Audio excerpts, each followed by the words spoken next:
আপনি বলছেন একদিকে বলছেন কন্যাশ্রী, আর দিল্লিতে বসে আরেকজন বলছে বেটি বাঁচাও বেটি পড়াও। উনি সেই হাতরসের কথা সকলের জানা আছে। দিল্লির প্রধানমন্ত্রীদের মনতে হাতরসে একটা ধর্ষিকাতে ফাঁকা রাস্তায় রাতে বেলা কেরোসিন তেল দিয়ে জ্বালিয়ে দিয়েছিল তাদের বাড়ির লোকদের না জানিয়ে। আর ঠিক বাংলায় সেই কন্যাশ্রীর কথা বলে একদিকে কন্যাশ্রী মানে দেখি দেখতে সুন্দর নাকি, কন্যাশ্রী তাকে নিরাপদে রাখা, তার সুরক্ষা, তাকে তার অধিকার দেওয়া। আজকের বাংলার মাটিতে যা হয়েছে, একটা বাড়ির সন্তান, মহিলা সন্তান, মেয়ে সন্তান যখন বাড়ির বাইরে যায়,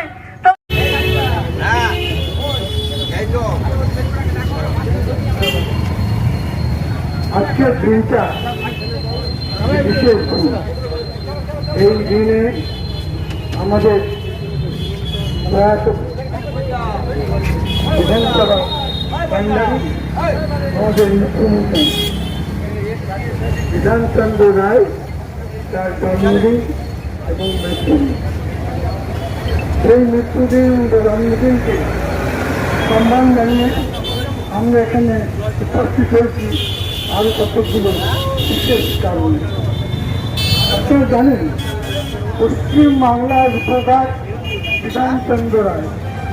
আপনি পশ্চিম বাংলার কল্যাণী থেকে শুরু করে, সল্টলেক থেকে শুরু করে, দুর্গাপুর থেকে শুরু করে সমস্ত স্তরে বিধান রায়ের বিদ্যুৎ প্রকল্প থেকে শুরু করে হরিণঘাটার যুক্ত প্রকল্প থেকে শুরু করে এখানটায় কৃষ্ণনগরেও যে সমস্ত ইন্ডাস্ট্রি তৈরি হয়েছিল, সেই ইন্ডাস্ট্রি তৈরি হয়েছিল বিধান রায়ের শব্দে, বিধান রায়ের হাত ধরে। আজকে অত্যন্ত দুঃখের বিষয়, সেই বাংলার উপকার বিধানচন্দ্র রায়ের বাংলা আজকে মরুভূমিতে পরিণত হয়েছে। আজকে এখানটায় মানুষের হিংসার রাজত্ব তৈরি হচ্ছে, উন্নয়ন স্তব্ধ হয়ে গেছে। শুধুমাত্র লুটেরা দল, জল্লাদের দল তারা ঘুরে বেড়াচ্ছে। ভারতবর্ষের যে গণতন্ত্রকে আমরা জাতীয় কংগ্রেস জন্ম দিয়েছিলাম, সেই জাতীয় কংগ্রেস যে গণতন্ত্রের উৎপাদন করেছিল, যে গণতন্ত্রকে প্রতিষ্ঠিত করেছিলাম, যে গণতন্ত্রকে সংবিধানের স্থান দিয়েছিলাম, আজকে সেই গণতন্ত্র পুরস্কৃত। তাদের দ্বারা এখন আর নির্বাচন হয় না। নির্বাচনের নামে প্রহসন হয়, নির্বাচনের নামে একটু পরে আনতে বলো।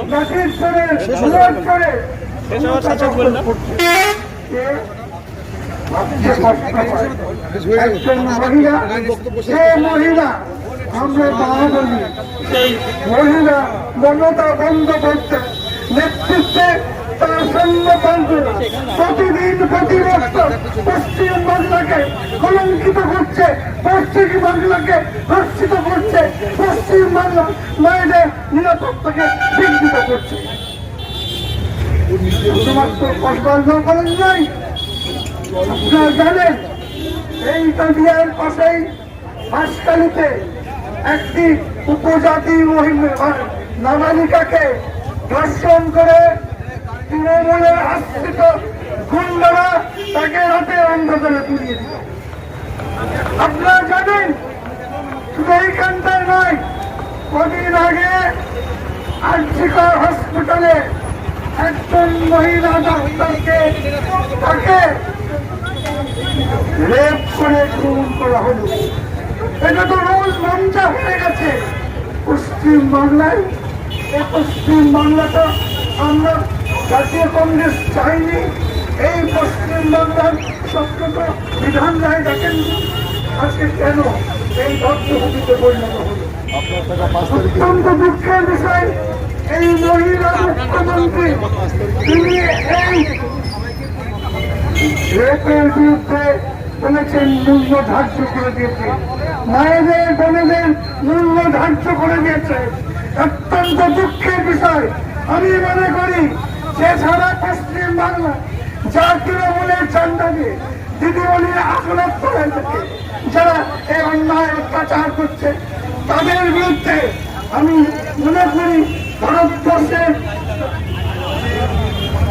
সংবিধান অনুযায়ী, ভারতবর্ষের আইন অনুযায়ী তাকে অ্যাবেটমেন্টের চর্চা করে তাকে ছেড়ে ঢুকিয়ে দেওয়া হোক। এই মমতা বন্দ্যোপাধ্যায় ক্রিমিনাল, একটি ক্রিমিনাল যারা পশ্চিম বাংলায় দাপিয়ে বেড়াচ্ছে, এটা চলতে পারে।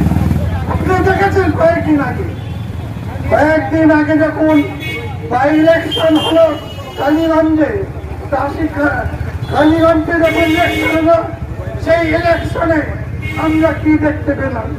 সেই ইলেকশনে দেখতে পেলাম আমরা যে সেখানটায় ইলেকশনে গন্ধ নেই তার গায়ে, তাকে একটা এই প্রাসঙ্গিক ভাবে পরিবর্তিত ভাবে তৃণমূলের আশ্রিত গুন্ডারা তারা তৃণমূলের ঝান্ডা করে বিজয় উল্লাসের নামে রক্তের হোলি খেলল। এইখানটাই শেষ কথা নয়, যারা পশ্চিম বাংলা করে আজকে রক্তের হোলি খেলা হচ্ছে কিসের জন্য?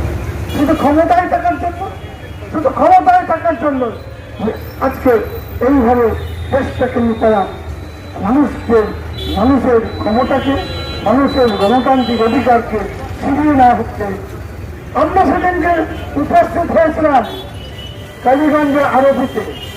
খুব দুঃখের বিষয়, এই চাটুকার পা চাটা পুলিশগুলো তারা স্বীকার করলেন যে 22 সাল থেকে এই নন্দগ্রামে বনের ব্যবসা চলছে। তারা স্বীকার করলেন এখানটায় হিরোইনের ব্যবসা চলছে। তারা স্বীকার করলেন এরা সবই তৃণমূল আশ্রিত কন্যা। আমরা প্রশ্ন করেছিলাম, আমার সঙ্গে মীনাক্ষী ছিল, প্রশ্ন করেছিলাম যদি তারা, আপনারা জানেন 22 সাল থেকে এই নন্দগ্রাম একটা বোমের রাজত্ব তৈরি হচ্ছে, আপনার এই 3 বছর থেকে ঘুমিয়েছিলেন? অত্যন্ত হাস্যস্কর, অত্যন্ত হাস্যস্কর। তার উত্তর কি দিলেন? বললেন আমাদের লিমিটেশন আছে, অর্থাৎ তাদের বাধা নিষেধ আছে, তাদের পক্ষে সম্ভব নয় এইটাকে উদ্ঘাটন করা, এই যুদ্ধ লড়াই করা। তাই বলছি, এক সময় আমরা দেখেছিলাম নকশালরা তারা স্লোগান লিখেছিল, পুলিশ তুমি যতই মারো তোমার মাইনে 112।